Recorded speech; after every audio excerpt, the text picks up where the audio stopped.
David, tu rêvais d'être un héros. Grâce à Flavien, ça va être possible avec sa chronique dont nous sommes les héros. Ouais. Alors, je t'explique, David. Il nous a fait un petit rire à la Robert De Niro. Tu préfères à Christophe Lambert? Ouais. Merci Florian. Alors du coup il m'arrive tout plein d'aventures dans ma vie et j'ai besoin de vous pour prendre les bonnes décisions. D'accord. Alors, cette semaine je décide de prendre un cours de cuisine sous la direction de Madame Francard, première ouvrière de France. Elle a un œil de verre, une prothèse à la place de la main droite et elle ne sourit jamais. Mais il paraît que c'est la meilleure. Très bien. Le cours peut commencer. Toute la classe sera évaluée et le meilleur binôme gagnera un prix inoubliable. Je suis placé en binôme avec un nain aveugle, sourd et manchot, ce qui ne sera donc pas très utile. On commence avec une mise en situation classique, entrée, plat, dessert. On va débuter en toute logique par l'entrée. David, on part sur quel style de cuisine? Petit 1, on prépare des jalapenos poppers ou chili cheese nuggets pour certains, c'est notre côté américain. Petit 2, on préfère les saveurs de l'Asie et on prépare une soupe thaïlandaise Tom Yum Kung. Petit 3, on reste en France, entre français, et on se lance dans la préparation d'un bon gros pâté en croûte. Petit 4, il faut savoir que d'après un article de Biba, sauter l'entrée est le premier pas vers un fessier ferme. On refuse poliment de préparer une entrée et on passe directement au plat principal.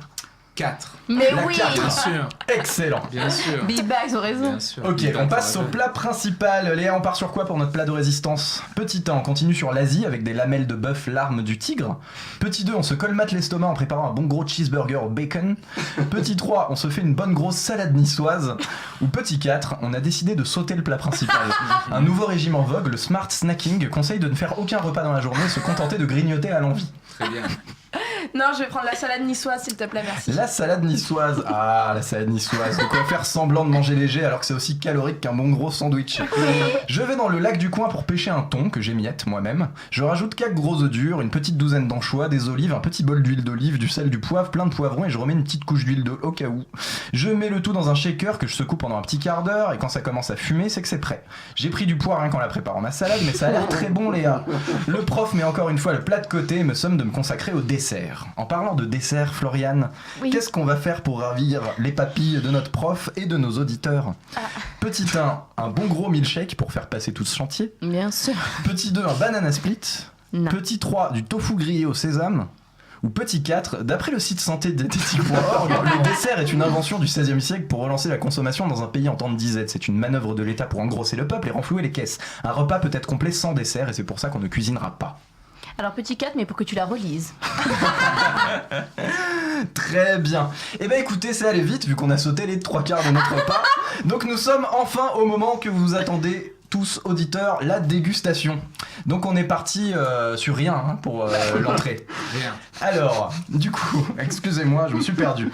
Donc, on croise les doigts le temps que les élèves cuisinent leur entrée. Notre binôme décide de tenter sa chance. Il chope des ingrédients au hasard avec ses dents. Je rappelle que c'est un nain aveugle et manchot. Et le pire, c'est qu'il arrive à sortir un plat. 15 minutes plus tard, il présente une assiette de dolmas, des feuilles de vigne farcies au riz. Ok. Alors, pour le plat, on avait dit qu'on faisait une salade niçoise. Oui. Et pour le dessert, on s'abstient, c'est ça? Très bien, alors... Notre binôme s'active tout seul et prend les choses en main. En moins de 45 minutes, ce qui est un exploit, il arrive à nous préparer, je ne sais comment, un clafoutis aux cerises magnifique. Tous les élèves du cours applaudissent, il ne semble même pas flatté vu qu'il n'entend rien. Alors, la dégustation. La prof s'empare des dolmas, elle les soupèse, puis croque dedans. Elle ferme les yeux et savoure. Un sourire se dessine sur ses lèvres sans nous regarder, elle note quelque chose dans son carnet, ça sent bon pour nous. Bien vu, David. Le moment du plat principal. La prof penche dans l'assiette dans laquelle se trouve notre salade. Une énorme quantité d'huile coule. Elle place son verre en dessous et le remplit entièrement. Elle essaye de mâcher la salade sans succès, tout est trop épais. Elle fait passer le tout en buvant l'huile. Elle note à nouveau dans son carnet, je le sens très très mal. Et enfin, le dessert, le fameux clafoutis à la cerise. La prof, Madame Francard, coupe un bout du clafoutis d'un bout de cuillère. Un goût de cerise se détache et l'arôme se répand dans la pièce. La prof mâche et s'arrête net. Une larme se met à couler de son œil de verre. Elle dit que c'est tout simplement le meilleur dessert qu'elle ait mangé de sa vie. Ce qui nous fait une majorité de bons plats, donc bien vu d'avoir totalement zappé la cuisine. Donc la prof se relève pour nous donner le verdict. Elle regarde mon binôme dans les yeux et le félicite. Nous venons de gagner le concours, félicitations. Et il faut admettre qu'on n'aurait rien pu faire sans notre binôme. Le prix est effectivement incroyable, un bon pour 2 personnes pour apprendre les arts martiaux chez les moines tibétains. On décide de partir avec notre binôme, donc on ne connaît même pas le nom. On a droit de goûter les plats avant de partir et c'est vrai que c'était délicieux, bravo.